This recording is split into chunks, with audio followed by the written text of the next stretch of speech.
ನನ್ನ ಉಸಿರಿರುವ ದಿನವೆಲ್ಲ ನಾ ಮಾಡುವೆ ನಿಮಗೆ ಆರಾಧನೆ.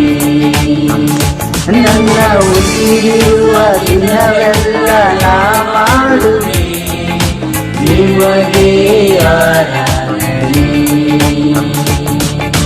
ಆರಾಧನೆ ಆರಾಧನೆ ಯೇಸುವಿಗೆ ಆರಾಧನೆ. ಆರಾಧನೆ ಯೇಸುವಿಗೆ. ನನ್ನ ಉಸಿರಿರುವ ದಿನವೆಲ್ಲ ನಾ ಮಾಡುವೆ ನಿಮಗೆ ಆರಾಧನೆ.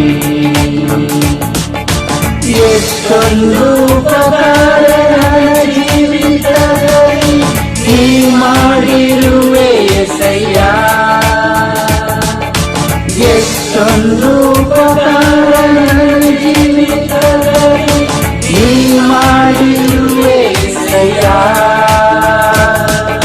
ನನ್ನ ಪ್ರಾಣ ನೀ, ನನ್ನ ಉಸಿರು ನೀ, ನನ್ನ ಪ್ರಾಣ ನೀ, ನನ್ನ ಉಸಿರು ನೀ.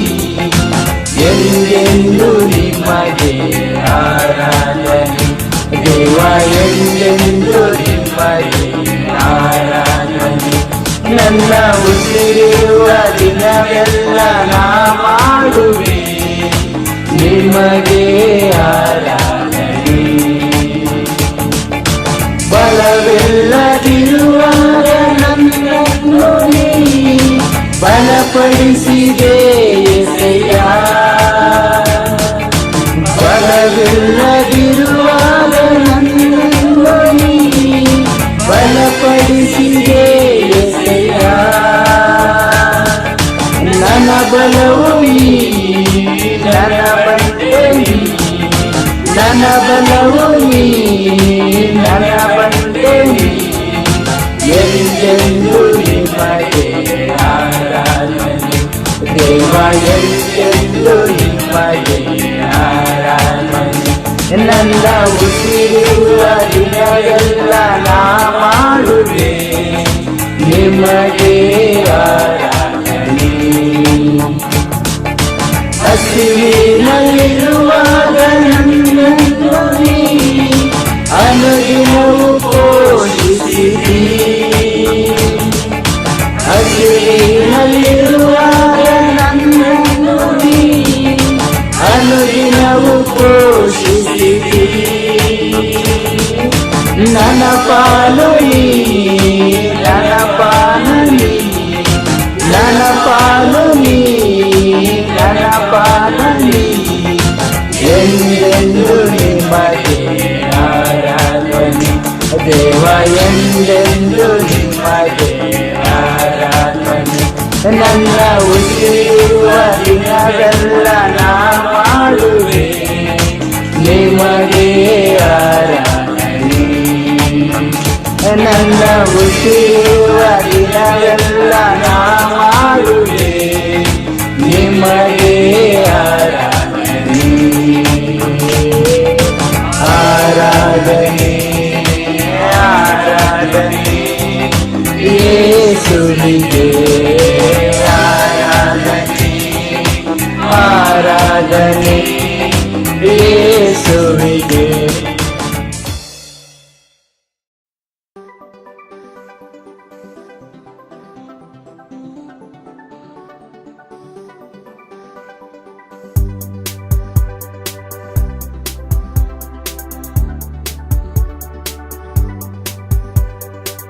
ಸಂಪೂರ್ಣವಾದ ನಿನ್ನ ಕೃಪೆ, ಶಾಶ್ವತವಾದ ನಿನ್ನ ಕೃಪೆ.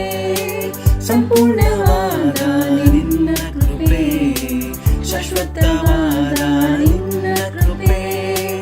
ಬಾಳಿಗೆ ಬೆಳಕನ್ನು ನೀಡುವಂತ ನಿನ್ನ ಕೃಪೆ. ಬಾಳಿಗೆ ಬೆಳಕನ್ನು ನೀಡುವಂತ ನಿನ್ನ ಕೃಪೆ. ಸಂಪೂರ್ಣವಾದ ನಿನ್ನ ಕೃಪೆ, ಶಾಶ್ವತವಾದ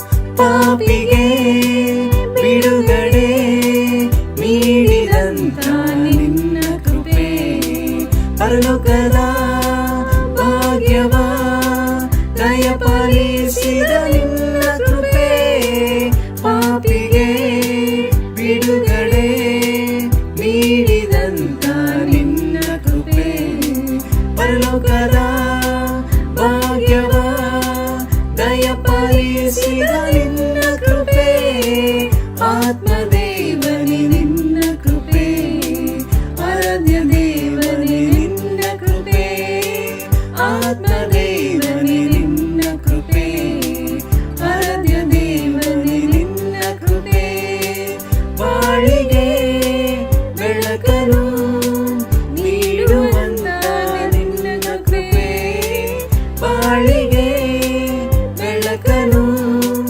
ನೀಡುವಂತ ನಿನ್ನ ಕೃಪೆ ಸಂಪೂರ್ಣವಾದ ನಿನ್ನ ಕೃಪೆ ಶಾಶ್ವತವಾದ ನಿನ್ನ ಕೃಪೆ ಸಂಪೂರ್ಣವಾದ ನಿನ್ನ ಕೃಪೆ ಶಾಶ್ವತವಾದ ನಿನ್ನ ಕೃಪೆ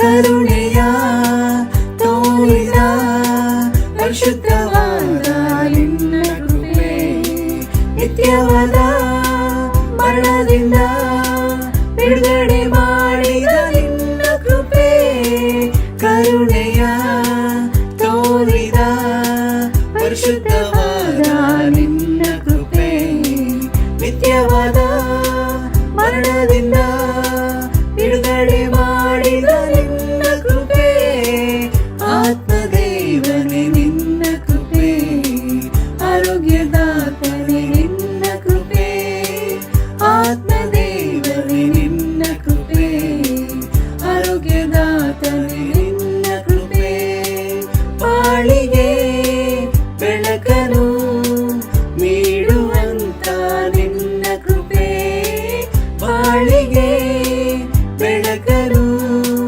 ನೀಡುವಂತ ನಿನ್ನ ಕೃಪೆ ಸಂಪೂರ್ಣವಾದ ನಿನ್ನ ಕೃಪೆ ಶಾಶ್ವತವಾದ ನಿನ್ನ ಕೃಪೆ ಸಂಪೂರ್ಣವಾದ ನಿನ್ನ ಕೃಪೆ ಶಾಶ್ವತವಾದ ನಿನ್ನ ಕೃಪೆ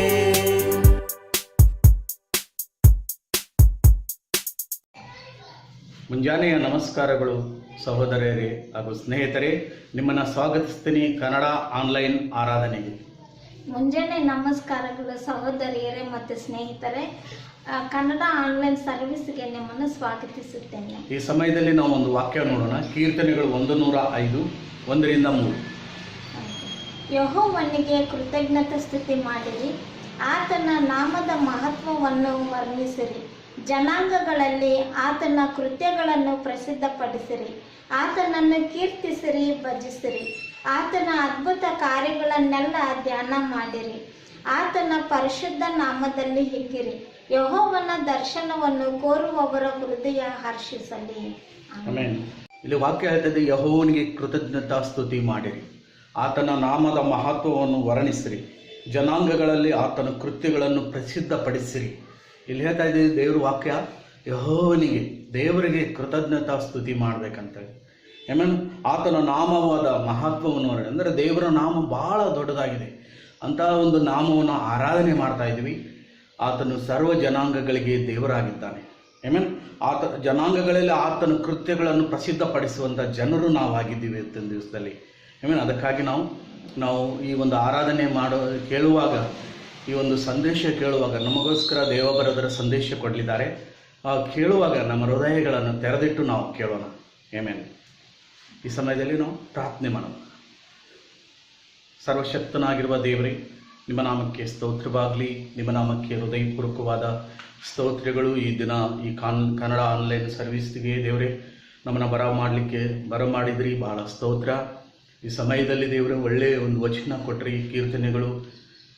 ದೇವರೇ, ಯೆಹೋವನಿಗೆ ಕೃತಜ್ಞತಾ ಸ್ತುತಿ ಮಾಡಿರಿ, ಆತನ ನಾಮದ ಮಹತ್ವವನ್ನು ವರ್ಣಿಸಿರಿ ಅಂತ ಹೇಳ್ತಾರೆ. ನಿಜವಾಗಲೂ ನಿನ್ನ ನಾಮ ಭಾಳ ಶಕ್ತಿಶಾಲಿಯಾಗಿದೆ ದೇವರೇ.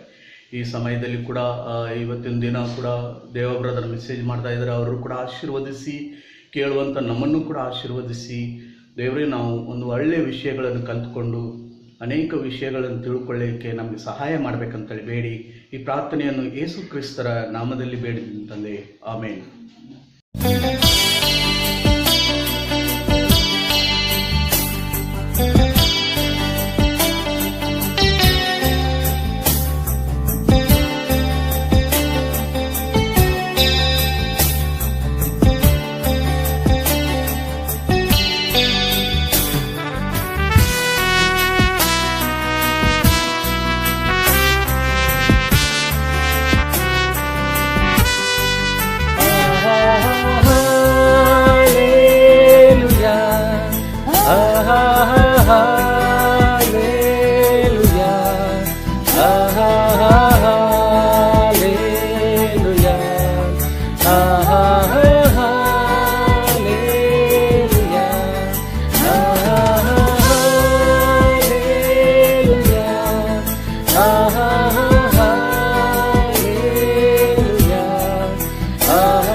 ಸೃಷ್ಟಿಯ ಕಾಯ್ದವ ನೀನೇ, ನನ್ನ ಹೃದಯದೊಳಿನ್ನೆನ್ನು ಸ್ತುತಿಸುವೆ, ಎಂದೆಂದೂ ಶಿರವಾಗಿ ನಮಿತೆ.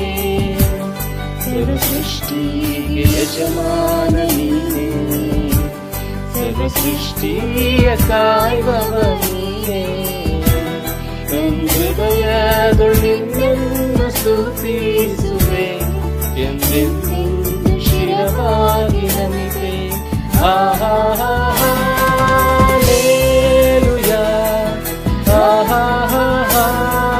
ಹಾಲೆಲೂಯಾ, ಹಾಲೆಲೂಯಾ,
ಹೋದರೇನು ವಿಶ್ವಾಸಿ ಎಂದೆಂದು ಸ್ಥಿರನು.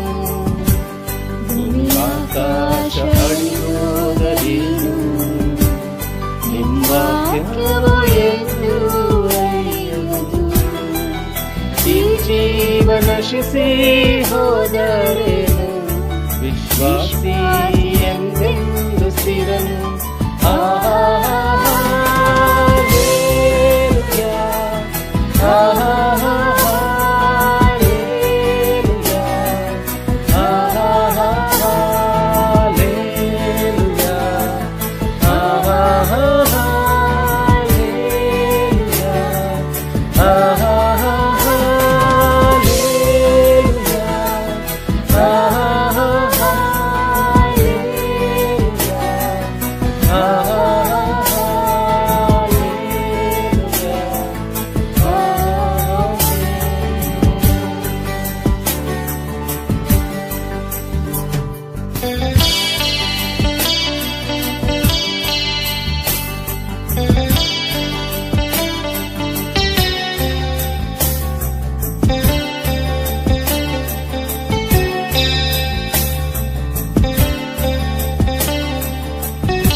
ನಮ್ಮ ಚಿಂತೆಯ ನೀಗಿಸಿ ಶಾಂತಿಯ ನೀಡುವ ಮಮತೆಯ ಸಾಗರ ನೀನೇ, ನಮ್ಮ ಪಾಪ ಪರಿಹಾರಕ ನೀನೇ, ನಮ್ಮ ರೋಗ ನಿವಾರಕ ನೀನೇ, ನಮ್ಮ ಚಿಂತೆಯ ನೀಗಿಸಿ ಶಾಂತಿಯ ನೀಡುವ ಮಮತೆಯ ಸಾಗರ ನೀನೇ.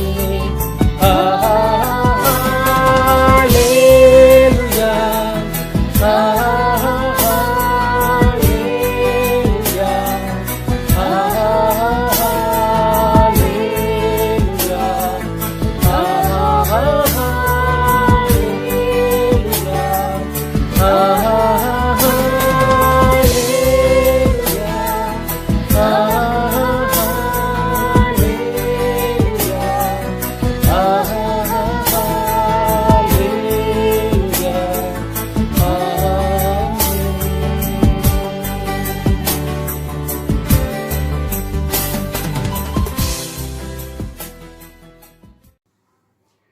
ಪ್ರೀತಿಯ ಸಹೋದರರೇ, ಸಹೋದರಿಯರೇ ಮತ್ತು ಗೆಳೆಯರೇ, ಬಹಳ ಸಂತೋಷ ನಾವೆಲ್ಲರೂ ಜೊತೆಗೂಡಿ ದೇವರನ್ನ ಆರಾಧನೆ ಮಾಡೋದು. ನಾವು ಲೂಕ ಪುಸ್ತಕದಿಂದ ಕಲಿಯುತ್ತಿದ್ದೇವೆ. ಈ ದಿನ ಲೂಕ ಅಧ್ಯಾಯ 5 ಕಲಿಯೋಣ. ನಮ್ಮ ಜೀವನದಲ್ಲಿ ಅನೇಕ ಪಾತ್ರಗಳನ್ನು ನಾವು ನಿರ್ವಹಿಸಬೇಕಾಗುತ್ತದೆ. ಮಗನಾಗಿ, ಗಂಡನಾಗಿ, ತಂದೆಯಾಗಿ, ಕೆಲಸಗಾರನಾಗಿ ಮತ್ತು ಬೇರೆ ಬೇರೆ ವಿಷಯಗಳಲ್ಲಿ ಸ್ನೇಹಿತನಾಗಿ, ಸಹೋದರನಾಗಿ, ಈ ರೀತಿಯಾಗಿ ಅನೇಕ ಪಾತ್ರಗಳನ್ನು ನಾವು ನಿರ್ವಹಿಸಬೇಕಾಗುತ್ತದೆ. ಕೆಲವೊಮ್ಮೆ ನಮಗಿದು ಕಷ್ಟವೆಂದು ಎನಿಸಬಹುದು. ಆದರೆ ಖಂಡಿತವಾಗಲೂ ದೇವರು ನಮ್ಮ ಜೊತೆಯಲ್ಲಿರುವಾಗ ಎಲ್ಲವನ್ನು ನಾವು ಕೂಡ ಎಲ್ಲ ಪಾತ್ರಗಳನ್ನು ಬಹಳ ಅದ್ಭುತವಾಗಿ ನಿರ್ವಹಿಸಬಹುದು. ಕೆಲವೊಮ್ಮೆ ನಿಮಗೆ ಅನಿಸಿದೆಯಾ, ನನಗೆ ಈ ಪಾತ್ರಗಳನ್ನ ಮಾಡೋಕ್ಕೆ ಬಹಳ ಕಷ್ಟ ಆಗಿದೆ, ಹೇಗೆ ಮಾಡಬೇಕು ಅಂತ ಗೊತ್ತಿಲ್ಲ, ಏನೇ ಮಾಡಿದ್ರೂ ಸೋತು ಹೋಗ್ತಾ ಇದ್ದೀನಿ, ಏನು ಮಾಡಬೇಕು ಅಂತ ತೋಚ್ತಾ ಇಲ್ಲ ಅಂತ ನಿಮಗೆ ಅನಿಸಿದೆಯಾ? ನನಗೂ ಕೂಡ ಅದೇ ಥರ ಅನ್ನಿಸ್ತು. ಸುಮಾರು ಬೀದರ್ಗೆ ನಾನು ಹೋದಾಗ 2014ರಲ್ಲಿ 3 ವರ್ಷಗಳು ಅನೇಕರು ಯೇಸು ಕ್ರಿಸ್ತರಲ್ಲಿ ಬಂದು ವಿಶ್ವಾಸವನ್ನು ಹೊಂದಿದ್ರು, ರಕ್ಷಣೆಯನ್ನು ಹೊಂದಿದ್ರು. ಆದರೆ 3 ವರ್ಷ ಆದ ನಂತರ ಕಷ್ಟವಾಗಿತ್ತು ಅನೇಕ ಆತ್ಮಗಳನ್ನು ರಕ್ಷಣೆ ಮಾಡೋದಕ್ಕೆ. ಏನು ಮಾಡಬೇಕು ಅಂತ ತೋಚ್ತಿಲ್ಲ. ಪಾಕೆಟ್ ಎಲ್ಲ ಖಾಲಿ ಆಗೋ ಥರ ಇತ್ತು. ಅಂದರೆ ಏನೇ ಅನುಭವ ಇದ್ರು, ಏನೇ ಪರಿಣತೆ ಹೊಂದಿದ್ರು, ಬೈಬಲಲ್ಲಿ ಎಷ್ಟೇ ವಿಷಯಗಳು ಗೊತ್ತಿದ್ರು, ಪಾಕೆಟ್ ಖಾಲಿ ಅಂತ ಅನ್ನಿಸ್ತಾ ಇತ್ತು. ಸೊ ಈ ಥರ ನಿಮ್ಗೆ ಯಾವಾಗಾದರೂ ಅನಿಸಿದೆಯಾ? ನಿಮಗೆ ಅನಿಸಿದ್ರೆ ನೀವು ಇದರಲ್ಲಿ ಒಬ್ಬರೇ ಅಲ್ಲ. 2000 ವರ್ಷಗಳ ಹಿಂದೆ ಪೇತ್ರನಿಗೂ ಕೂಡ ಇದೇ ರೀತಿಯಾಗಿ ಅನಿಸಿತು. ನಾವು ನೋಡೋಣ. ಲೂಕ 5ನೇ ಅಧ್ಯಾಯ 1-7. ಈ ದಿನ ನನ್ನ ಶೀರ್ಷಿಕೆ ಕರೆ, ದ ಕಾಲ್. ಯೇಸುವಿನ ಕರೆ ಮೊದಲನೇ ಅಂಶ. ಲೂಕ 5ನೇ ಅಧ್ಯಾಯ 1-7. ಒಂದಾನೊಂದು ದಿವಸ ಜನರು ಒಟ್ಟಾಗಿ ಬಂದು ಆತನ ಮೇಲೆ ಬಿದ್ದುಕೊಂಡು ದೇವರ ವಾಕ್ಯವನ್ನು ಕೇಳುತ್ತಿರಲು ಗೆನೇಜರತ್ ಕೆರೆಯ ಅಂಚಿನಲ್ಲಿ ನಿಂತಿದ್ದ ಆತನು ಆ ಕೆರೆಯ ದಡದಲ್ಲಿ 2 ದೋಣಿಗಳನ್ನು ಕಂಡನು. ಬೆಸ್ತರು ಅವುಗಳಿಂದ ಹೊರಗೆ ಬಂದು ತಮ್ಮ ಬಲೆಗಳನ್ನು ತೊಳೆಯುತ್ತಿದ್ದರು. ಆ ದೋಣಿಗಳಲ್ಲಿ ಸೀಮೋನನ ಒಂದು ದೋಣಿಯನ್ನು ಆತನು ಹತ್ತಿ ದಡದಿಂದ ಸ್ವಲ್ಪ ದೂರಕ್ಕೆ ನೂಕಬೇಕೆಂದು ಅವನನ್ನು ಕೇಳಿಕೊಂಡನು. ತರುವಾಯ ಆತನು ಕೂತುಕೊಂಡು ದೋಣಿಯೊಳಗಿಂದಲೇ ಆ ಜನರ ಗುಂಪಿಗೆ ಉಪದೇಶ ಮಾಡಿದನು. ಮಾತಾಡುವುದನ್ನು ಮುಗಿಸಿದ ಮೇಲೆ ಸೀಮೋನನಿಗೆ ಆಳವಾದ ಸ್ಥಳಕ್ಕೆ ದೋಣಿಯನ್ನು ನಡೆಸಿ ಮೀನು ಬೇಟೆಗಾಗಿ ನಿಮ್ಮ ಬಲೆಗಳನ್ನು ಹಾಕಿರಿ ಎಂದು ಹೇಳಿದನು. ಅದಕ್ಕೆ ಸೀಮೋನನು, ಗುರುವೇ, ನಾವು ರಾತ್ರಿಯೆಲ್ಲ ಪ್ರಯಾಸ ಪಟ್ಟರೂ ಏನೂ ಸಿಕ್ಕಲಿಲ್ಲ, ಆದರೆ ನಿನ್ನ ಮಾತಿನ ಮೇಲೆ ಬಲೆಗಳನ್ನು ಹಾಕುತ್ತೇನೆ ಅಂದನು. ಹಾಕಿದ ಮೇಲೆ ಮೀನುಗಳು ರಾಶಿ ರಾಶಿಯಾಗಿ ಸಿಕ್ಕಿಕೊಂಡು ಅವರ ಬಲೆಗಳು ಹರಿದು ಹೋಗುತ್ತಿದ್ದವು. ಆಗ ಅವರು ಮತ್ತೊಂದು ದೋಣಿಯಲ್ಲಿದ್ದ ತಮ್ಮ ಪಾಲುಗಾರರಿಗೆ, ನೀವು ಬಂದು ನಮಗೆ ನೆರವಾಗಬೇಕೆಂದು ಸನ್ನೆ ಮಾಡಿದರು. ಅವರು ಬಂದು ಆ 2 ದೋಣಿಗಳಲ್ಲಿ ಮೀನುಗಳನ್ನು ತುಂಬಿಸಲು ಅವು ಮುಳುಗುವ ಹಾಗಾದವು. ಇಲ್ಲಿ ನಾವು ನೋಡ್ತೇವೆ, ಪೇತ್ರ ವೃತ್ತಿಪರ ಮೀನುಗಾರನಾಗಿದ್ದ. ಬಹಳ ವರ್ಷಗಳ ಅವನಿಗೆ ಅನುಭವವಿತ್ತು. ಇಡೀ ರಾತ್ರಿ ಎಲ್ಲ ಅವನು ಮೀನು ಹಿಡಿದ್ರು ಕೂಡ, ಬಲೆ ಬೀಸಿದ್ರು ಕೂಡ ಅವನಿಗೆ ಒಂದು ಮೀನು ಕೂಡ ಸಿಕ್ಕಿಲ್ಲ. ಅಂದ್ರೆ ಖಾಲಿ, ಯಾವುದೇ ಮೀನು ಸಿಕ್ಕಿಲ್ಲ. ಬಹಳ ಬೇಸರ ಆಗಿತ್ತು ಅವನಿಗೆ, ಬಹಳ ಡಿಸ್ಕರೇಜ್ ಆಗಿತ್ತು, ಡಿಸಪಾಯಿಂಟ್ಮೆಂಟ್ ಆಗಿತ್ತು, ನಿರಾಶೆಯುಳ್ಳವನಾಗಿದ್ದ, ಉತ್ಸಾಹವನ್ನು ಕಳ್ಕೊಂಡಿದ್ದ. ಸೊ ಬೆಳಿಗ್ಗೆ ಯೇಸು ಕ್ರಿಸ್ತು ಅವನ ದೋಣಿ ಅಲ್ಲಿ ಬಂದು ಕುತ್ಕೊಂಡಾಗ ಅಲ್ಲಿ ಬಹಳ ಜನ ಇದ್ರು. ಪೇತ್ರ ಯೇಸು ಕ್ರಿಸ್ತರಿಗೆ ಪ್ರೀಚ್ ಮಾಡಕ್ಕೆ ಒಂದು ಅವಕಾಶವನ್ನು ಕೊಟ್ಟ ಅವನ ದೋಣಿಯಲ್ಲಿ. ಸೊ ಯೇಸು ಕ್ರಿಸ್ತು ಪ್ರೀಚ್ ಮಾಡ್ತಾ ಇದ್ರು. ಸಡನ್ ಆಗಿ ಯೇಸು ಕ್ರಿಸ್ತು ಪೇತ್ರನನ್ನು ನೋಡಿ, ನೀನು ಸ್ವಲ್ಪ ಮುಂದೆ ಹೋಗಿ ಆಳವಾದ ಸ್ಥಳಕ್ಕೆ ಹೋಗಿ ಬಲೆಯನ್ನು ಬೀಸು ಅಂತ ಹೇಳಿದ್ರು. ಪೇತ್ರನಿಗೆ ಏನು ಅನಿಸಿರಬಹುದು ಈ ಸಮಯದಲ್ಲಿ? ನೀವು ಯೋಚನೆ ಮಾಡಿ ನೋಡಿ, ಅಥವಾ ಊಹೆ ಮಾಡಿ ನೋಡಿ. ಯೇಸು ಕ್ರಿಸ್ತು ವೃತ್ತಿಪರ ಕಾರ್ಪೆಂಟರ್ ಆಗಿತ್ತು, ಅವರು ಮೀನುಗಾರರಾಗಿರಲಿಲ್ಲ. ಖಂಡಿತವಾಗಲೂ ಪೇತ್ರನು ಬಹಳ ಪರಿಣತೆಯನ್ನು ಪಡೆದಿದ್ದನು ಮೀನುಗಾರಿಕೆಯ ವೃತ್ತಿಯಲ್ಲಿ. ಪೇತ್ರನಿಗೆ ಅನಿಸಿರಬಹುದಾಗಿತ್ತು, ಯೇಸು ಕ್ರಿಸ್ತು ನೀನು ಬಹಳ ಚೆನ್ನಾಗಿ ಪ್ರೀಚ್ ಮಾಡ್ತೀಯ, ನನಗೆ ಗೊತ್ತು, ಆದ್ರೆ ಮೀನ್ ಬಗ್ಗೆ ನಿನ್ಗೆ ಏನಾದ್ರೂ ಗೊತ್ತಾ ಅಂತ ಇವನಿಗೆ ಅನಿಸಿರಬಹುದು. ಮೀನು ವೃತ್ತಿ ಬಗ್ಗೆ, ಮೀನುಗಾರಿಕೆ ಬಗ್ಗೆ ನಿಮ್ಗೆ ಏನಾದ್ರೂ ಗೊತ್ತಿದ್ಯಾ? ಯೇಸು ಕ್ರಿಸ್ತು ಯಾವಾಗಾದ್ರೂ ಬಲೆ ಬೀಸಿ ಮೀನ ಹಿಡಿದಿದ್ದಾರ? ಯೇಸು ಕ್ರಿಸ್ತು ಹೇಳಿದ್ರನ್ನ ನಾನು ಕೇಳಬೇಕಾ? ಯೇಸು ಕ್ರಿಸ್ತು ಹೇಳಿದ್ರನ್ನ ಕೇಳಿದ್ರೆ ಅದು ಖಂಡಿತವಾಗ್ಲೂ ನೆರವೇರುತ್ತಾ? ಈ ರೀತಿಯಾದ ಹಲವಾರು ಪ್ರಶ್ನೆಗಳು ಅವನ ಮನಸ್ಸಿನಲ್ಲಿ ಅವನಿಗೆ ಹೊಳೆಯುತ್ತಾ ಇದ್ದಿರಬಹುದಾಗಿತ್ತು. ಸೊ ಅದಕ್ಕೋಸ್ಕರ ಯೇಸು ಕ್ರಿಸ್ತು ಹೇಳಿದ್ರೆ ನಾನ್ಯಾಕೆ ಮಾಡಬೇಕು ಅಂತ ಅವನಿಗೆ ತೋಚಿರಬಹುದಾಗಿತ್ತು.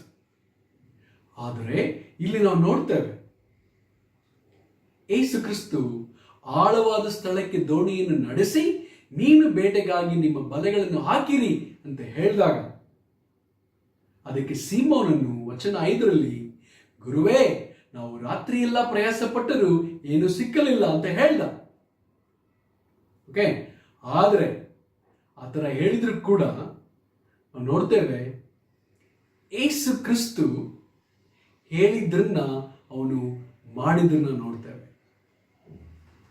ನನಗೆ ಸುಮಾರು 4 ವರ್ಷಗಳ ಹಿಂದೆ ಬೆಂಗಳೂರಿಗೆ ಬಂದಾದ ಮೇಲೆ ನಾವು ಬಾಡಿಗೆ ಮನೆಯಲ್ಲಿ ಇದ್ವಿ. ಪ್ರತಿದಿನ ಬಾಡಿಗೆ ಕಟ್ಟಬೇಕಾಗಿತ್ತು, ಬಹಳ ಕಷ್ಟ ಅಂತ ಅನ್ನಿಸ್ತಾ ಇತ್ತು. ಅದಾದ ನಂತರ ಮಳೆ ಬಹಳ ಬಂದಾಗ ಮಕ್ಕಳ ಒಂದು ರೂಮಲ್ಲಿ ನೀರು ಸೋರ್ತಾ ಇತ್ತು, ಗೋಡೆಲೆಲ್ಲ ನೀರು ನಿಂತ್ಕೊಂತಾ ಇತ್ತು. ಆ ಒಂದು ಡ್ಯಾಂಪ್ನೆಸ್ ಇಂದ ನಮ್ಮ ಮಕ್ಕಳಿಗೆ ಕಾಯಿಲೆ ಬರ್ತಾ ಇತ್ತು, ಬಹಳ ಶೀತ, ಜ್ವರ ಈ ರೀತಿಯಾಗಿ ಬರ್ತಾ ಇತ್ತು. ಸೊ ನಂತರ ನಮ್ಮ ಮಕ್ಕಳು ನಮ್ಮ ರೂಮ್ಗೆ ಬಂದರು. ನಾವು ಹಾಲಲ್ಲಿ ಉಳ್ಕೊಳ್ಳೋಕ್ಕೆ ಅವರು ಪ್ರಾರಂಭಿಸಿದ್ವಿ. ಸುಮಾರು 3 ತಿಂಗಳ ಕಾಲ ನಾವಲ್ಲಿ ಹಾಲಲ್ಲೇ ಇದ್ವಿ. ಬಹಳ ಕಷ್ಟವಾಗಿತ್ತು. ಅದಾದ ನಂತರ ನಾವು ಬೇರೆ ಮನೆಗೆ ಹೋಗ್ಬೇಕು ಅಂತ ಯೋಚನೆ ಮಾಡ್ತಾ ಇದ್ವಿ. ಅವಾಗ ನನ್ನ ಹೆಂಡತಿ ಮತ್ತು ಮಕ್ಕಳವ್ರು ಹೇಳಿದ್ರು, ನಾವು ಲೀಸ್ ಮನೆಗೆ ಹೋಗೋಣ ಅಂತ ಹೇಳಿದ್ರು. ಲೀಸ್ ಮನೆಗೆ ಸುಮಾರು 9 ರಿಂದ 10 ಲಕ್ಷವರೆಗೂ ಹಣ ಬೇಕಾಗಿತ್ತು. ಸೊ ನಮ್ಮ ಹತ್ರ ಹಣ ಇರಲಿಲ್ಲ. ನಮಗೆ ಆ ಬಾಡಿಗೆ ಮನೆಯದಿದ್ದ 1 ಲಕ್ಷನೇ ಅಡ್ವಾನ್ಸ್ ಇದ್ದಿದ್ದು. ಸೊ ಏನು ಮಾಡಬೇಕೆಂದು ಗೊತ್ತಿಲ್ಲ. ಅವಾಗ ನಮ್ಮ ಹೆಂಡತಿಗೆ ಮತ್ತು ಮಕ್ಕಳಿಗೆ ಹೇಳಿದೆ, PF ಬಂದ್ಮೇಲೆ ಪಾಕೆಟಲ್ಲಿ ದುಡ್ಡು ಇದ್ಮೇಲೆ ಆಮೇಲೆ ಮನೆ ಹುಡ್ಕೋಣ ಅಂತ ಹೇಳಿದೆ. ಅವಾಗ ಅವ್ರು ಹೇಳಿದ್ರು, ನಂಬಿಕೆಯಿಂದ ಹುಡುಕು, ಖಂಡಿತವಾಗ್ಲೂ ಸಿಗುತ್ತೆ ಅಂತ ಹೇಳಿದ್ರು. ಸೊ ಅವರ ಮಾತು ನಾನು ಕೇಳಿ ಅದೇ ರೀತಿಯಾಗಿ PF ಬರುತ್ತೆ ಅಂತ ನಂಬಿಕೆಯಿಂದ ಮನೆ ಹುಡುಕಕ್ಕೆ ಪ್ರಾರಂಭಿಸಿದೆ. ನಮಗೆ ಒಂದು ಮನೆ ನಾವು ನೋಡಿದ್ವಿ. ಮನೆ ಬಹಳ ಹೊಸ ಮನೆ, ಅಪಾರ್ಟ್ಮೆಂಟಲ್ಲಿ 9 ಲಕ್ಷ ಹೇಳಿದ್ರು. ಆದರೆ ನಮ್ಮ ಹತ್ರ 9 ಲಕ್ಷ ಕೊಡೋಕೆ ಇರಲಿಲ್ಲ. ಅವಾಗ ನಾವು ಓನರ್ ಹತ್ರ ಹೇಳಿದ್ವಿ, ನಮಗೆ ಮನೆ ಭಾಳ ಇಷ್ಟ ಆಯಿತು, ಇವಾಗಿರೋದು ನಮ್ಮ ಹತ್ರ 1 ಲಕ್ಷನೇ, PF ಬರುತ್ತೆ, 1 ಅಥವಾ 1.5 ತಿಂಗಳು ಆಗ್ಬೋದು, ಬಂದಾದ ನಂತರ ನಾವು ಕೊಡ್ತೀವಿ ಅಂತ ಹೇಳಿದ್ವಿ. ಬಹಳ ಆಶ್ಚರ್ಯಕರವಾದ ವಿಷಯ ಏನೆಂದರೆ, ನಮ್ಮ ಓನರ್ ಆ ಒಂದು ಸಮ್ಮತಿಗೆ ಒಪ್ಕೊಂಡ್ರು. ಪರವಾಗಿಲ್ಲ, ನೀವು 1 ಲಕ್ಷ ಕೊಡ್ರಿ, ಅಗ್ರಿಮೆಂಟ್ ಎಲ್ಲ ಮಾಡ್ರಿ, 1.5 ತಿಂಗಳು ಆದಮೇಲೆ ನೀವು ತಿರುಗಿ 8 ಲಕ್ಷವನ್ನು ಕೊಡ್ರಿ ಅಂತ ಹೇಳಿದ್ರು. ಅದಾದ ನಂತರ ನಾವು ನೋಡ್ತೇವೆ, ಮೇರಿನ ಒಂದು PF ದುಡ್ಡು ಬಂತು, 8 ಲಕ್ಷ ನಾವು ಅವರಿಗೆ ಕೊಟ್ಬಿಟ್ವಿ. ಖಂಡಿತವಾಗ್ಲೂ ಇದೆಲ್ಲ ನಡೆದಿದ್ದು ದೇವರ ಒಂದು ಕೃಪೆಯಿಂದ. ಆದರೆ ಪ್ರಾರಂಭದಲ್ಲಿ ನನಗೆ ವಿಶ್ವಾಸ ಇರಲಿಲ್ಲ. ನನ್ನ ಹೆಂಡತಿ ಮತ್ತು ಮಕ್ಕಳು ಹೇಳುವಾಗ ಇದೆಲ್ಲ ಆಗುತ್ತಾ ಅನ್ನೋ ವಿಶ್ವಾಸ ನನಗಿರಲಿಲ್ಲ. ಆದರೂ ನಾನು ಬದಲಾವಣೆ ಆಗಿ ದೇವರ ಮೇಲೆ ನಂಬಿಕೆಯಿಂದ ನನ್ನ ಮನೆಯನ್ನು ಹುಡುಕಿದೆ ಮತ್ತು ಖಂಡಿತವಾಗ್ಲೂ ದೇವರು ಸಹಾಯ ಮಾಡಿದರು. ಪೇತ್ರನು ಕೂಡ ಇದೇ ರೀತಿಯಾಗಿ ಆಯಿತು. ಬಹಳ ಅನುಭವಗಳು, ಬಹಳ ಪರಿಣ್ಯತೆ ಎಲ್ಲವೂ ಇದ್ರೂ ಸಹ ಅವನು ಯಾಕೆ ಈ ಥರ ನಾನು ಮಾಡಬೇಕು ಅಂತ ಅನ್ಕೊಂಡಿದ್ದಿರಬಹುದಾಗಿತ್ತು. ಆದರೆ ಅವನು ತೀರ್ಮಾನ ಮಾಡ್ದ, ನಾನು ಯೇಸು ಕ್ರಿಸ್ತ ಹೇಳಿದ್ರನ್ನ ಮಾಡ್ತೇನೆ ಅಂತ. ಎರಡನೇದಾಗಿ ಪೇತ್ರನ ಪ್ರತಿಕ್ರಿಯೆ. ಇಲ್ಲಿ ವಚನ 5 ನೋಡಿದಾಗ, ಅದಕ್ಕೆ ಸೀಮೋನನು, ಗುರುವೇ, ನಾವು ರಾತ್ರಿ ಎಲ್ಲ ಪ್ರಯಾಸ ಪಟ್ಟರೂ ಏನೂ ಸಿಕ್ಕಲಿಲ್ಲ, ಆದರೆ ನಿನ್ನ ಮಾತಿನ ಮೇಲೆ ಬಲೆಗಳನ್ನು ಹಾಕುತ್ತೇನೆ ಅಂದನು.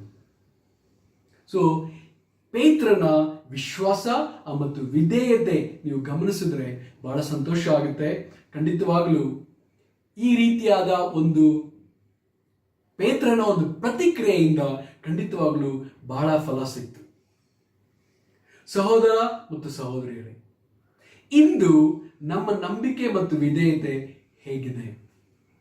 ಸವಾಲಿನ ಸಂದರ್ಭಗಳಲ್ಲಿ ಇರಿಸಲ್ಪಟ್ಟಾಗ ನಾವು ಏನನ್ನು ನಂಬುತ್ತೇವೆ? ನಮ್ಮ ಜ್ಞಾನ ಮತ್ತು ಅನುಭವವನ್ನ ಅಥವಾ ದೇವರ ಮಾರ್ಗದರ್ಶನವನ್ನ ನಾವು ನಂಬುತ್ತೇವೆ? ನಮ್ಮ ಎಲ್ಲ ಶಿಕ್ಷಣ, ಅನುಭವ ಮತ್ತು ಜ್ಞಾನದ ವಿರುದ್ಧ ನಮಗೆ ದೇವರ ಮೇಲೆ ನಂಬಿಕೆ ಇದೆ. ಸೊ ನಾವು ನಮ್ಮನ್ನ ಪ್ರಶ್ನೆ ಕೇಳ್ಕೋಬೇಕು. ವಿಶೇಷವಾಗಿ ಈ ಒಂದು ಕರ್ನಾಟಕದಲ್ಲಿ ಆ ಒಂದು ಕಾಯ್ದೆ ಬಂದಿದೆ. ಕ್ರಿಸ್ತರಿಗೆ ವಿರುದ್ಧವಾಗಿ ಕೆಲವು ಕಾಯ್ದೆಗಳು ಇದೆ. ಈ ಒಂದು ಕಾಯ್ದೆಯನ್ನು ನಾವು ನೋಡಿದಾಗ ನಮಗೆ ಏನು ಅನ್ನಿಸುತ್ತದೆ? ನಮ್ಮ ವಿಶ್ವಾಸ ಕಡಿಮೆ ಆಗುತ್ತದೆಯಾ? ನಮಗೆ ಧೈರ್ಯ ಕಡಿಮೆ ಆಗುತ್ತದೆಯಾ? ಅನೇಕ ಗೊಂದಲಗಳಲ್ಲಿ ನಾವು ಸಿಕ್ಕಿ ಹಾಕಿಕೊಂಡಿದ್ದೇವೆಯಾ? ನೀವು ಯೋಚನೆ ಮಾಡಿ ನೋಡಬೇಕು. ನಾವು ಯೇಸು ಕ್ರಿಸ್ತರ ಮೇಲೆ ನಂಬಿಕೆ ಇಟ್ಟು ದೇವರ ವಾಕ್ಯಗಳನ್ನು ಸಾರಲಿಕ್ಕೆ ನಾವು ತಯಾರಾಗಿದ್ದೇವಾ? ಯೋಚನೆ ಮಾಡಿ ನೋಡಿ. ಕೆಲವು ವಿಷಯಗಳು ನಮಗೆ ಏನು ಅನ್ನಿಸ್ತಾ ಇದೆ?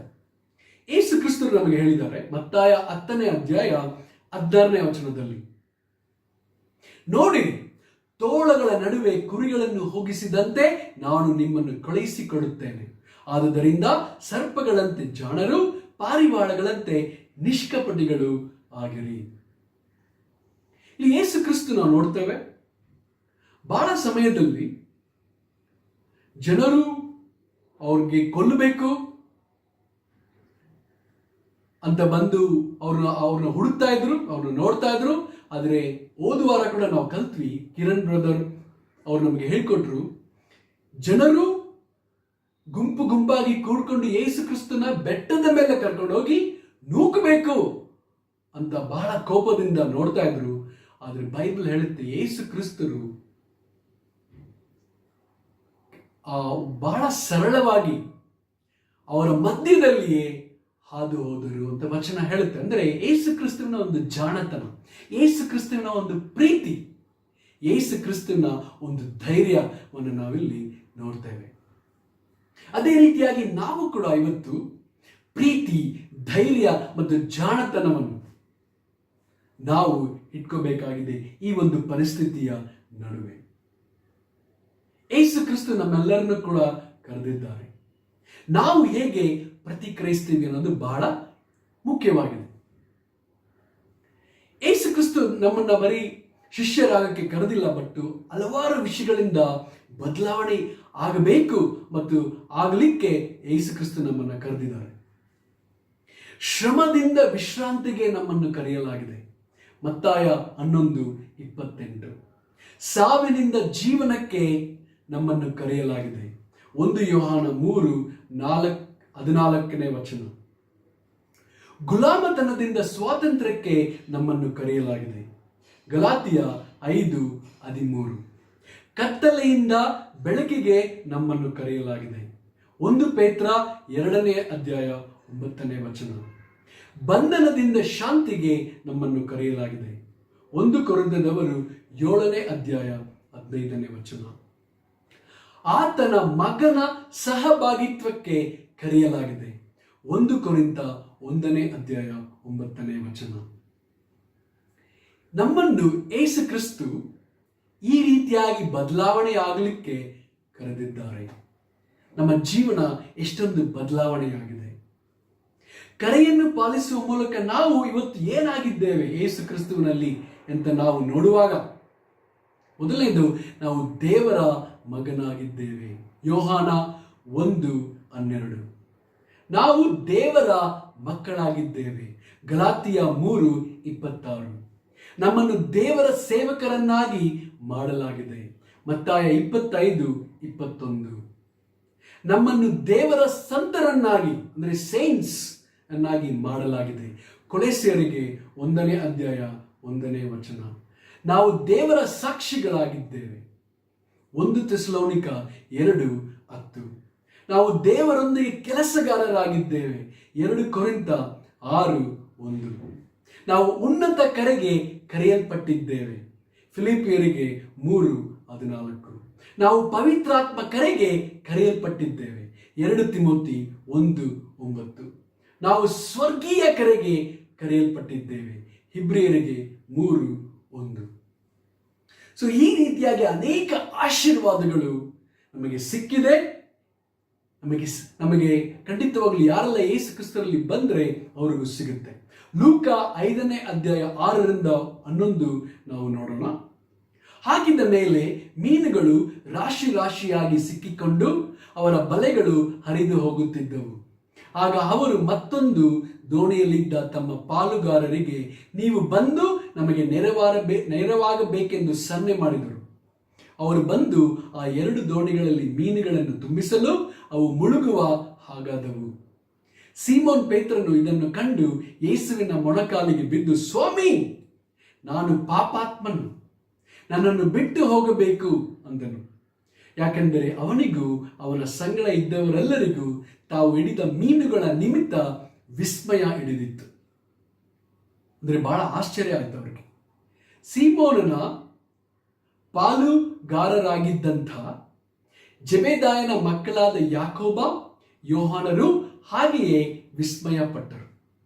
ಯೇಸು ಸೀಮೋನನಿಗೆ, ಅಂಜಬೇಡ, ಇಂದಿನಿಂದ ನೀನು ಮನುಷ್ಯರನ್ನು ಹಿಡಿಯುವನಾಗಿರುವೆ ಎಂದು ಹೇಳಿದನು.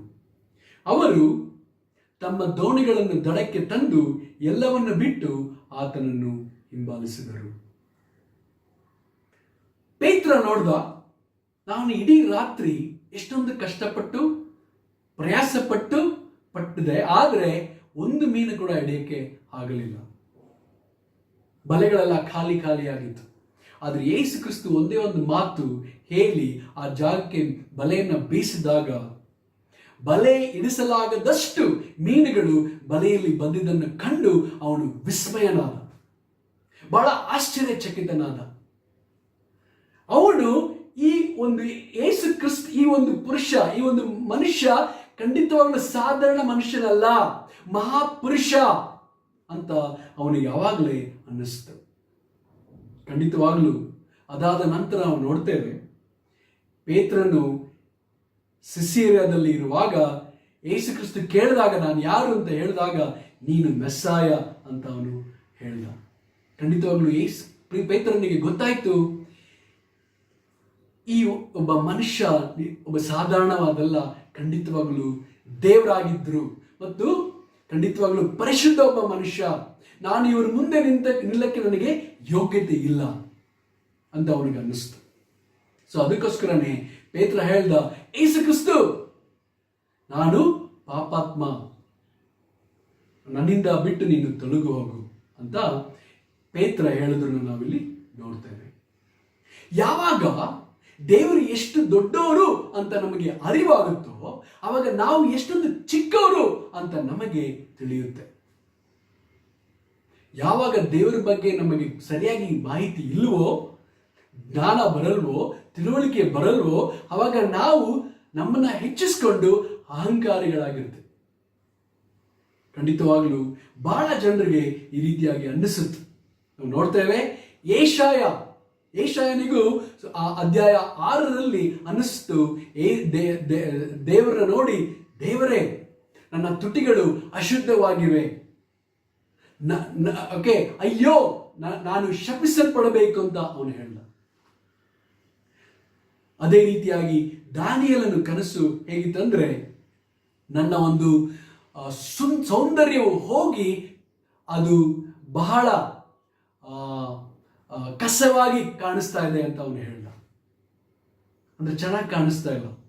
ಅಂದ್ರೆ ದೇವರನ್ನ ನಾವು ನೋಡುವಾಗ, ಅವರ ಪರಿಶುದ್ಧತೆಯನ್ನು ನಾವು ನೋಡುವಾಗ ನಮ್ಮ ಪಾಪಾತ್ಮ, ನಮ್ಮ ಒಂದು ಪಾಪ ನಮಗೆ ಅರ್ಥವಾಗುತ್ತದೆ.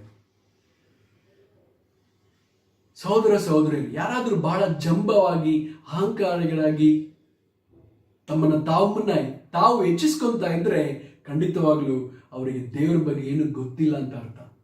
ನಾವು ಅಂದ್ಕೊಬೇಕು. ಯೇಸು ಕ್ರಿಸ್ತ ಹೇಳಿದ್ರು,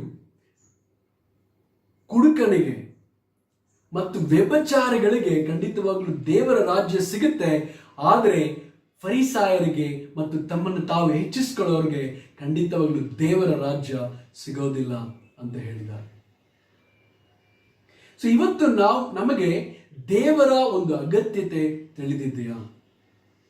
ನಾವು ಎಷ್ಟೊಂದು ಪಾಪಿಗಳಾಗಿದ್ದೀವಿ, ನಮಗೆ ರಕ್ಷಕನ ಅಗತ್ಯವಿದೆ ಎಂಬುದು ನಮಗೆ ಅರಿವಿದೆಯಾ? ನಾವು ಯೋಚಿಸಬೇಕಾಗಿದೆ. ಯೋಚನೆ ಮಾಡಿ ನೋಡಿ. ನಮಗೆ ಕೆಲವು ಸಮಯದಲ್ಲಿ ನಾನು ಬಹಳ ದೊಡ್ಡವನು ಅಂತ ಅನ್ನಿಸ್ಬೋದು, ಯಾಕಂದ್ರೆ ನಾವು ಇನ್ನೊಬ್ಬರ ಮನುಷ್ಯನನ್ನೇ ಹೋಲಿಕೆ ಮಾಡ್ತೇವೆ. ನಾವು ಉದಾಹರಣೆಗೆ ಬಲ್ಬಲ್ಲಿ ಹಲವಾರು ಬಲ್ಬ್ಗಳಿದೆ. ಉದಾಹರಣೆಗೆ 10 watts bulb, 0 volt bulbs, 40 volt bulbs. 40 volt ಬಲ್ಬ್ಗೆ ಅನ್ನಿಸ್ಬೋದು, 0 ವೋಲ್ಟ್ ಬಲ್ಬ್ ನೋಡಿ ಓ ಈ ಬಲ್ಬ್ಗಿಂತ ನಾನು ಪರವಾಗಿಲ್ಲ ಅಂತ ಅನ್ನಿಸ್ಬೋದು. ಆದರೆ ಖಂಡಿತವಾಗ್ಲೂ ಸೂರ್ಯನನ್ನು ನೋಡಿದಾಗ ಎಷ್ಟೇ ವಾಲ್ಟ್ ಬಲ್ಬ್ ಕೂಡ ಬಹಳ ಕಡಿಮೆನೆ. ಯಾಕಂದ್ರೆ ಸೂರ್ಯನಿಗೆ ಅಷ್ಟೊಂದು ಶಕ್ತಿ ಇದೆ. ಎಷ್ಟು ವಾಲ್ಟ್ ನನಗೆ ಗೊತ್ತಿಲ್ಲ, ದೇವರಿಗೆ ಗೊತ್ತು. ಸೊ ಅದೇ ರೀತಿಯಾಗಿ ನಾವು ಮನುಷ್ಯರಿಗೆ ಹೋಲಿಕೆ ಮಾಡಿ ನೋಡುವಾಗ ನಾವು ಉತ್ತಮ, ನಾನು ಪರವಾಗಿಲ್ಲ, ನಾನು ಬೆಟರ್ ಅಂತ ಅನ್ನಿಸ್ಬೋದು. ಆದರೆ ಖಂಡಿತವಾಗ್ಲೂ ನಾವು ಯೇಸು ಕ್ರಿಸ್ತನಿಗೆ ಹೋಲಿಕೆ ಮಾಡಿ ನೋಡುವಾಗ ನಾವು ಖಂಡಿತವಾಗಲೂ ಬಹಳ ಚಿಕ್ಕವರು, ನಾವು ಪಾಪಿಗಳು, ನಾವು ಇನ್ನೂ ಅಲ್ಲೇ ಇಲ್ಲಿದ್ದೇವೆ. ಖಂಡಿತವಾಗಲೂ ನಮಗೆ ಯೇಸು ಕ್ರಿಸ್ತರ ಸಹಾಯ ಬೇಕಾಗಿದೆ. ಯೇಸು ಕ್ರಿಸ್ತು ಅವನು ನೋಡಿ ಅಂಜಬೇಡ, ನಾನು ನಿನಗೆ ಹೊಸ ವೃತ್ತಿಯನ್ನು ಕೊಡ್ತೇನೆ, ಇನ್ಮೇಲೆ ನೀನು ಮೀನನ್ನು ಹಿಡಿಯುವುದಿಲ್ಲ, ಮನುಷ್ಯನನ್ನು ಹಿಡಿತೀಯ ಅಂತ ಯೇಸು ಕ್ರಿಸ್ತು ಪೇತ್ರನಿಗೆ ಹೇಳಿದ್ದಾರೆ. ಅದೇ ರೀತಿಯಾಗಿ ಖಂಡಿತವಾಗ್ಲೂ ಬಹಳ ಕತ್ತಲಲ್ಲಿ ಇರುವಾಗ ನಮಗೆ ಬೆಳಕಿನ ಶಕ್ತಿ, ಬೆಳಕಿನ ಆ ಒಂದು ಪ್ರಾಮುಖ್ಯತೆ ಅರ್ಥವಾಗುತ್ತದೆ. ನಾವು ಪಾಪದಲ್ಲಿ ಇರುವಾಗ ನಾವು ಯೇಸು ಕ್ರಿಸ್ತನ ಕರೆದ್ರೆ ಖಂಡಿತವಾಗ್ಲೂ ಯೇಸು ಕ್ರಿಸ್ತ ನಮಗೆ ಸಹಾಯ ಮಾಡ್ತಾರೆ. ಕತ್ತಲೆಯಿಂದ ಬೆಳಕಿಗೆ ಬರಲಿಕ್ಕೆ, ಪಾಪದಿಂದ ಬಿಡುಗಡೆ ಆಗಲಿಕ್ಕೆ. ನಮ್ಮನ್ನು ನಾವು ಇವತ್ತು ಪ್ರಶ್ನೆ ಕೇಳಿಕೊಳ್ಳೋಣ, ಇವತ್ತು ನಾನು ಬೆಳಕಿನಲ್ಲಿ ಇದ್ದೇನಾ?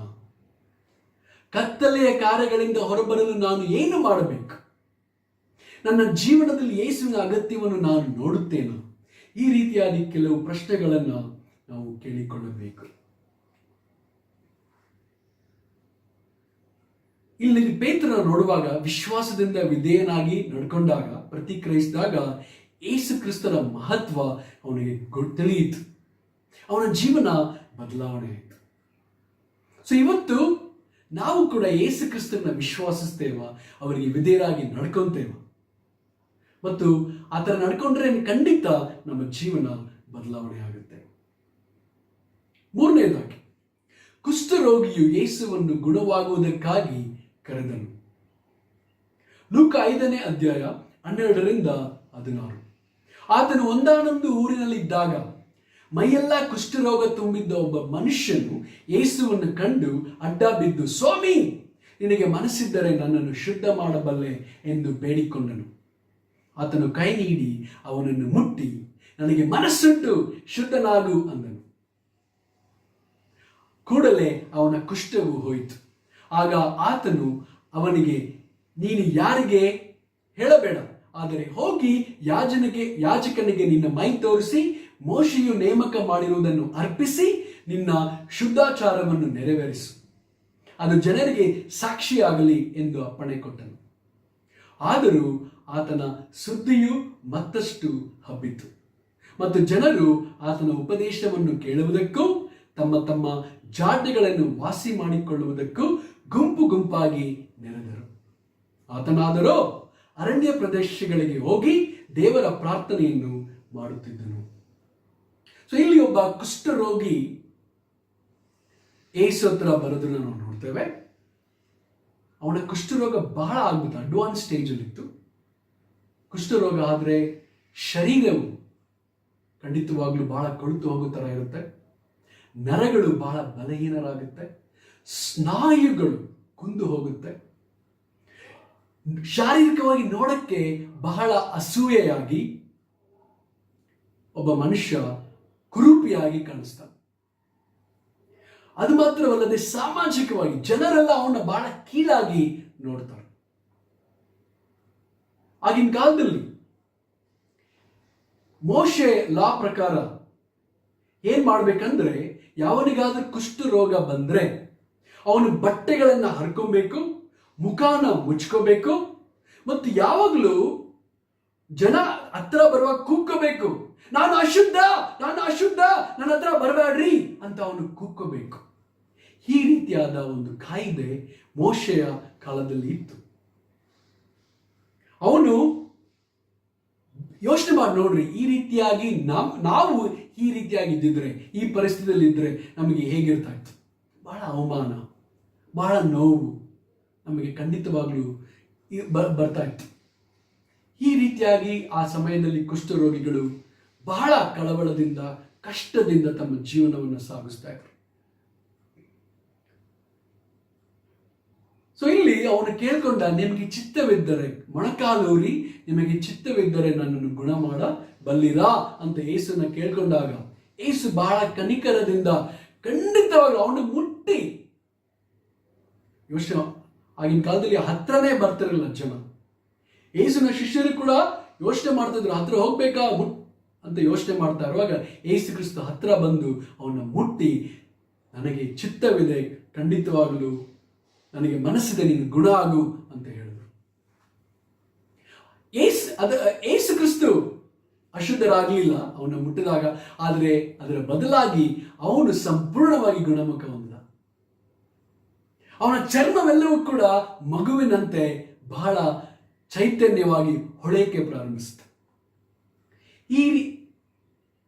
ಯೋಚನೆ ಮಾಡಿ ನೋಡಿ, ಎಷ್ಟೊಂದು ಸಂತೋಷ ಅವನ ಜೀವನದಲ್ಲಿ ಬಂದಿರಬಹುದು ಆ ಕುಷ್ಠರೋಗಿಗೆ. ಇವತ್ತು ನಮಗೆ ಯಾರಿಗೂ ಕೂಡ ಕುಷ್ಠರೋಗ ಇಲ್ಲದೆ ಇರಬಹುದು, ಆದರೆ ಪಾಪ ಎಂಬ ಕುಷ್ಠರೋಗ ನಮ್ಮೆಲ್ಲರೂ ಕೂಡ ಇದೆ. ಈ ಒಂದು ಪಾಪವನ್ನು ಶುದ್ಧ ಮಾಡಲಿಕ್ಕೆ ಯೇಸು ಕ್ರಿಸ್ತುವಿನ ಅಗತ್ಯ ನಮಗೆ ಇದೆ. ಯೇಸು ಕ್ರಿಸ್ತನ ಹತ್ರ ಬಂದು ಯೇಸು ಕ್ರಿಸ್ತು ನಮ್ಮ ಪಾಪವೆಲ್ಲವನ್ನು ಕೂಡ ಕ್ಷಮಿಸ್ತಾರೆ ಮತ್ತು ಶುದ್ಧರನ್ನಾಗಿ ಮಾಡ್ತಾರೆ. ಸೊ ನನಗೆ ಜ್ಞಾಪಕ ಇದೆ, ಯೋಚನೆ ಮಾಡಿ ನೋಡಿ, ಯಾವುದಾದ್ರೂ ಒಂದು ಕ್ಷೇತ್ರದಲ್ಲಿ, ನಿಮ್ಮ ಜೀವನದಲ್ಲಿ ಯಾವುದಾದ್ರೂ ಒಂದು ಕ್ಷೇತ್ರದಲ್ಲಿ ಅಥವಾ ಭಾಗದಲ್ಲಿ ಬದಲಾವಣೆ ಆಗದಂತಿರುವಂತ ಒಂದು ಪಾಪ ಯಾವುದಾದ್ರೂ ಇದೆಯಾ? ಯೋಚನೆ ಮಾಡಿ ನೋಡ್ರಿ. ನನ್ನ ಜೀವನದಲ್ಲಿ ಕೆಲವು ವರ್ಷಗಳ ಹಿಂದೆ ಕಾಮದ ಮತ್ತು ಲೈಂಗಿಕ ಆಲೋಚನೆಗಳು ನನ್ನ ಜೀವನದಲ್ಲಿ ಬರ್ತಾ ಇತ್ತು. ಬಹಳ ಸಮಯದಲ್ಲಿ ಏನೇ ಶ್ರಮ ಪಟ್ಟರು ಅದರಿಂದ ಬದಲಾವಣೆ ಆಗೋಕ್ಕೆ ಕಷ್ಟ ಆಗ್ತಾ ಇತ್ತು. ನಾನು ತೀರ್ಮಾನ ಮಾಡಿದೆ, ನಾನು ದೇವ್ರ ಹತ್ರ ಹೋಗಿ ಮೊಣಕಾಲೂರಿ ನಾನು ಬೇಡ್ಕೊತೇನೆ, ದೇವರೇ ನನಗೆ ಸಹಾಯ ಮಾಡಿ, ಮತ್ತು ನನ್ನ ಸಹೋದರ ಯಾರು ನಾನು ಸಹಾಯ ತಗೋತೇನೆ ಆ ಸಹೋದರ ಹತ್ರ ಹೋಗಿ ನಾನು ಓಪನ್ ಆಗಿ ನನ್ನ ಆಲೋಚನೆಗಳನ್ನು ಮಾತಾಡಿ ಅವ್ರ ಹತ್ರ ಸಹಾಯ ತಗೋತೇನೆ. ಈ 2 ತೀರ್ಮಾನಗಳನ್ನು ನಾನು ಮಾಡಿದೆ. ಖಂಡಿತವಾಗ್ಲೂ ಅದಾದ್ಮೇಲೆ ಖಂಡಿತವಾಗ್ಲೂ ಅದ್ಭುತ ಮಾಡಿದ್ರು. ಈ ರೀತಿಯಾದ ಆಲೋಚನೆಗಳಿಂದ ಹೊರಗೆ ಬರೋಕ್ಕೆ ದೇವರ ಕೃಪೆಯಿಂದ ಇದು ಸಾಧ್ಯ ಆಯಿತು. ದೇವರಿಗೆ ಮಹಿಮೆ. ನಾವು ನಮ್ಮನ್ನ ಕೇಳಿಕೊಳ್ಳೋಣ. ಈಗಾಗಲೇ ಅನೇಕ ಪಾಪಗಳಿಂದ ಯೇಸು ಕ್ರಿಸ್ತ ನಮ್ಮನ್ನು ಬಿಡಿಸಿದ್ದಾರೆ. ಇದಕ್ಕಾಗಿ ನಾವು ಕೃತಜ್ಞತೆಯಾಗಿದ್ದೇವಾ? ನಿಮ್ಮ ಜೀವನದಲ್ಲಿ ಯೇಸು ಇನ್ನೂ ಯಾವ ಕ್ಷೇತ್ರಗಳನ್ನು ಈ ದಿನ ಮುಟ್ಟಬೇಕಾಗಿದೆ? ಯೋಚನೆ ಮಾಡಿ ನೋಡ್ರಿ. ಯಾರೆಲ್ಲ ಯೇಸು ಕ್ರಿಸ್ತ ಹತ್ರ ಬರ್ತಾರೋ ಖಂಡಿತವಾಗ್ಲೂ ಅವರೆಲ್ಲರ ಪಾಪಗಳನ್ನ ಯೇಸು ಕ್ರಿಸ್ತ ಶುದ್ಧ ಮಾಡಕ್ಕೆ ಇವತ್ತು ತಯಾರಾಗಿದ್ದಾರೆ.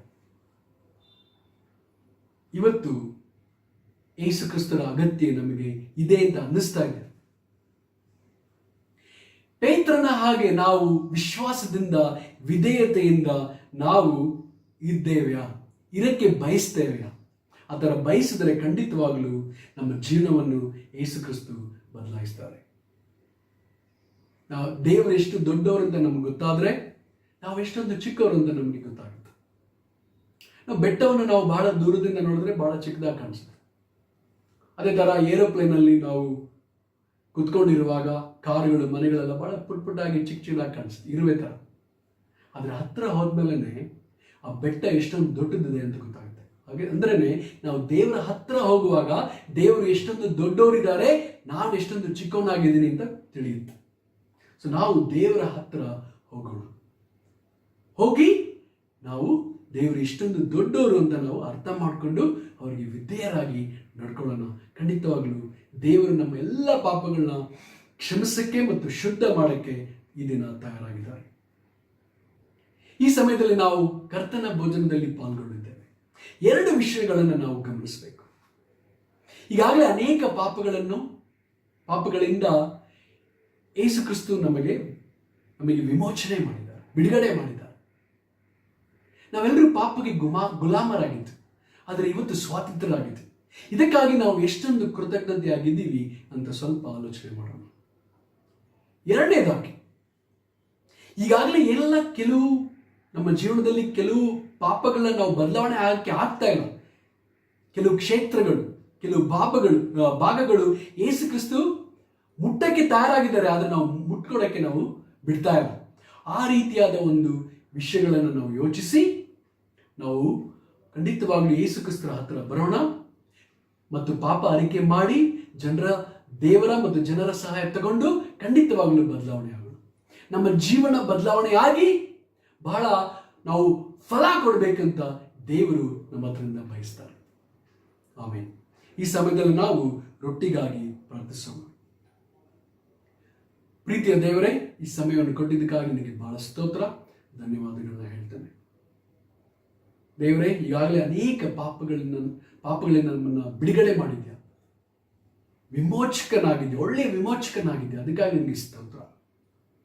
ದೇವರೇ, ನಮ್ಮ ಸ್ವಂತ ಶಕ್ತಿಯಿಂದ ನಮಗೆ ಬಿಡುಗಡೆ ಆಗಕ್ಕೆ ಆಗ್ತಾ ಇರಲಿಲ್ಲ, ಆದರೆ ನೀವು ಯೇಸು ಕ್ರಿಸ್ತು ನಿನ್ನ ರಕ್ತವನ್ನ ಕೊಟ್ಟು ನಮ್ಮನ್ನ ಕೊಂಡ್ಕೊಂಡಿದ್ಯಾ ಸೈತಾನ ಹತ್ರದಿಂದ.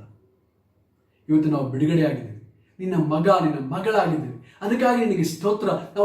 ನಾವು ಯಾವಾಗಲೂ ನಿನಗೆ ಕೃತಜ್ಞತೆ ಆಗಿರೋಕ್ಕೆ ಸಹಾಯ ಮಾಡಿ. ಈ ಪ್ರಾರ್ಥನೆಯನ್ನು ದೇವರ ಒಬ್ಬನೇ ಮಗನಾದ ಯೇಸು ಕ್ರಿಸ್ತರ ಹೆಸರಲ್ಲಿ ಪ್ರಾರ್ಥಿಸ್ತೇನೆ, ಆಮೇಲೆ.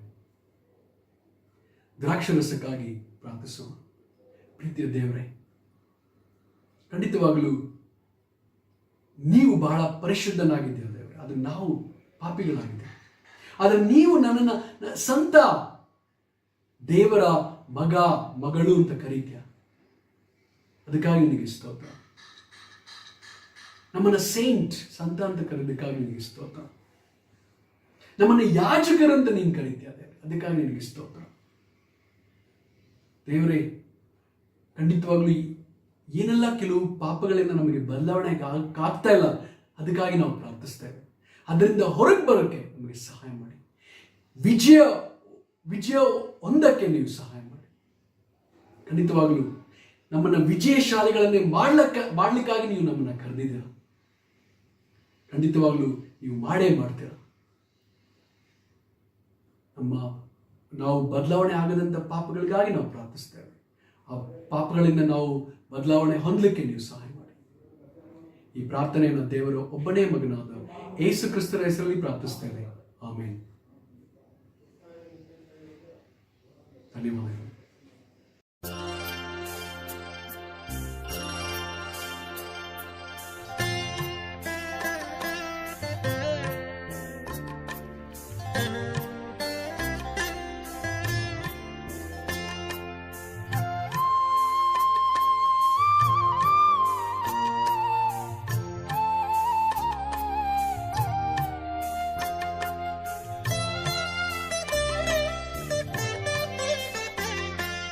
ಕುಂಬಾರನೇ ಕುಂಬಾರನೇ ಸೃಷ್ಟಿಗೆ ಕಾರಣನೇ,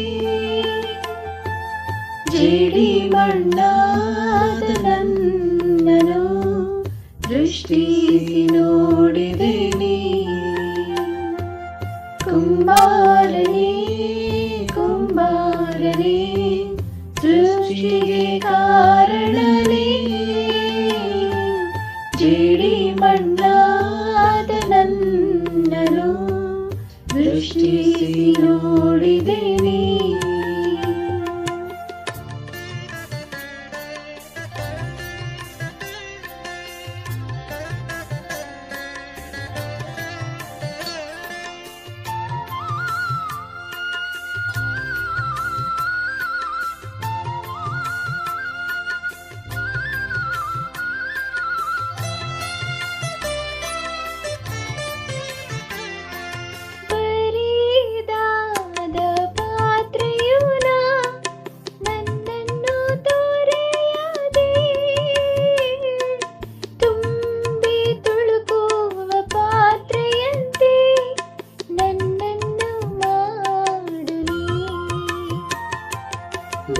ಬರಿದಾದ ಪಾತ್ರೆಯು ನಾ, ನನ್ನನ್ನು ತೊರೆಯದೆ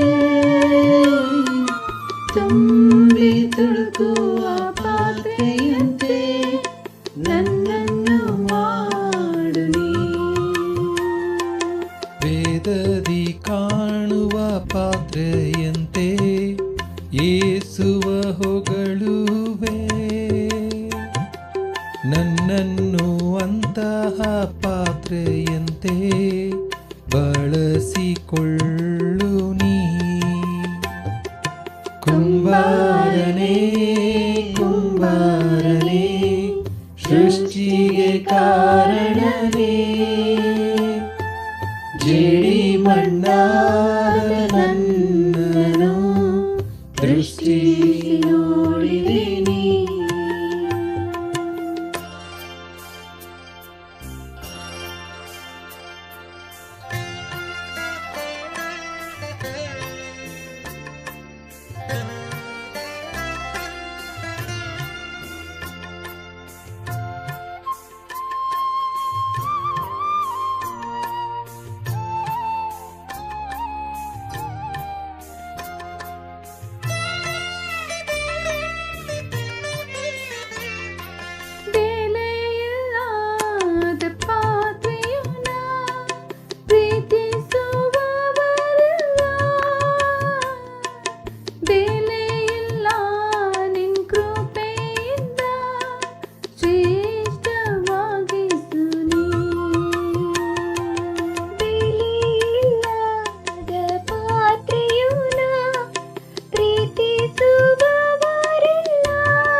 ತಡೆಯೆಲ್ಲವಾಗಲಿಸಿ ನಿನ್ನಂತೆ ಮಾರ್ಪಡಿಸು,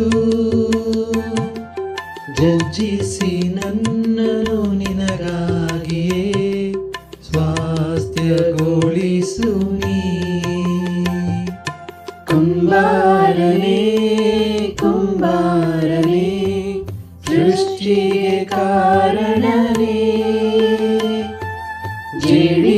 ಮಣ್ಣಾದ ನನ್ನನು ದೃಷ್ಟಿಸಿ ನೋಡಿದೆ ನೀ. ಕುಂಬಾರನೇ ಕುಂಬಾರನೇ ಸೃಷ್ಟಿಗೆ ಕಾರಣನೇ, ಜೇಡಿ ಮಣ್ಣಾದ ನನ್ನನು ದೃಷ್ಟಿಸಿ ನೋಡಿದೆ ನೀ.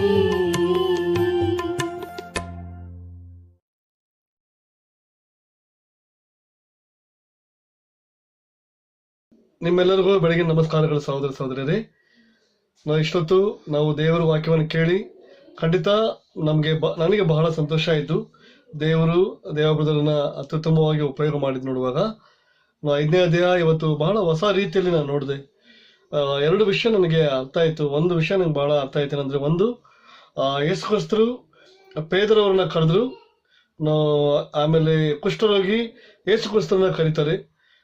ಖಂಡಿತ 2 ಕಡೆ ನೋಡುವಾಗ ಇಬ್ಬರಿಗೂ ಸಹ ಆಯಿತು. ಇಬ್ಬರಿಗೂ ಅವ್ರಿಗೇನು ಬೇಕೋ ಅದು ಸಿಕ್ತು. ಅದೇ ರೀತಿ ನಾನು ಕಲ್ತ್ಕೊಂಡಿದ್ದೀನಿ, ದೇವರು ಕರೆಯುವಾಗ ಅಥವಾ ದೇವರು ಕರೆಯುವಷ್ಟು ಮಟ್ಟಿಗೆ ನಾನು ವಿಧೇಯತ್ವನಾಗಿ ಇರ್ಬೇಕಂತ ಕಲ್ತ್ಕೊಂಡಿದ್ದೀನಿ. ಖಂಡಿತ ನೀವೆಲ್ಲರೂ ಅನೇಕ ವಿಷಯಗಳು ಕಲ್ತ್ಕೊಂಡಿದ್ದಾರೆ ನಂತೀನಿ. ಈ ಸಮಯ ಕೊಡೋದಕ್ಕಾಗಿ ದೇವರಿಗೆ ಮಹಿಮೆ ಸಲ್ಲಿಸೋಣ. ಬರೋ ಭಾನುವಾರ ನಮಗೆ ಇದೇ ಥರ ಯೂಟ್ಯೂಬಲ್ಲಿ ಸರ್ವಿಸ್ ಇರುತ್ತೆ, ಕನ್ನಡ ಆನ್ಲೈನ್ ಸರ್ವಿಸಲ್ಲಿ. ದಯವಿಟ್ಟು ಎಲ್ಲರೂ ಭಾಗವಹಿಸಿ ದೇವರಿಗೆ ಮಹಿಮೆ ಸಲ್ಲಿಸಿ. ಈ ಸಮಯದಲ್ಲಿ ಪ್ರಾರ್ಥನೆ ಮಾಡಿ ಮುಕ್ತಾಯ ಮಾಡೋಣ. ಅತಿ ಪರಿಶುದ್ಧ ದೇವರೇ ಮಹಿಮಾಗಲಿ. ಇದನ್ನ ವೇಳೆ ಕೊಡಿದ್ದಕ್ಕಾಗಿ ಸ್ತೋತ್ರ. ಲೋಕನ ಬರೆದ ಸುವಾರ್ತೆಯಿಂದ 5ನೇ ಅಧ್ಯಾಯದಿಂದ ನಮಗೆ ಕಲಿಸ್ಕೊಟ್ಟಿದ್ದಕ್ಕಾಗಿ ನಮಗೆ ಮಹಿಮೆ ಸಲ್ಲಿಸ್ತೀನಿ. ತಂದೆಯೇ, ದೇವಬದಲನ್ನು ಇನ್ನೂ ಹೆಚ್ಚಾಗಿ ಆಶೀರ್ವಾದ ಮಾಡಿ, ಮತ್ತೆ ಕೇಳಿರುವಂಥ ಎಲ್ಲ ಜನಗಳಿಗೆ ಆಶೀರ್ವಾದ ಮಾಡಿ, ನೀವು ದೇವರೇ ಅವ್ರ ಜೀವನದಲ್ಲಿ ಆಶೀರ್ವಾದವನ್ನು ಕೊಡಬೇಕಂತ ಪ್ರಾರ್ಥಿಸ್ತೀನಿ. ಹೇಗೆ ನೀವು ಪೇದರನ್ನ ಕರೆದ್ರು ಅದೇ ರೀತಿಯಲ್ಲಿ ನಮ್ಮನ್ನು ಕರೀರಿ. ಹೇಗೆ ಕುಷ್ಠರೋಗಿ ಕರೆದಾಗ ನೀವು ಬಂದು ಅದನ್ನು ಸ್ವಸ್ಥ ಮಾಡಿದ್ರು, ಅದೇ ರೀತಿಯಲ್ಲಿ ನಾವು ಕರೆದಾಗ ಕೂಡ ನಮ್ಮನ್ನು ಬಂದು ಸ್ವಸ್ಥ ಮಾಡ್ಬೇಕಂತ ನಿಮಗೆ ಕೇಳ್ಕೊಂಡು ಈ ಪ್ರಾರ್ಥನೆ ನಿಮ್ಮ ಒಬ್ಬನೇ ಮಗನಾದ ಯೇಸು ನಾಮದಲ್ಲಿ ಪ್ರಾರ್ಥಿಸಿದವ್ರೆ. ಆಮೇನ್. ಧನ್ಯವಾದಗಳು.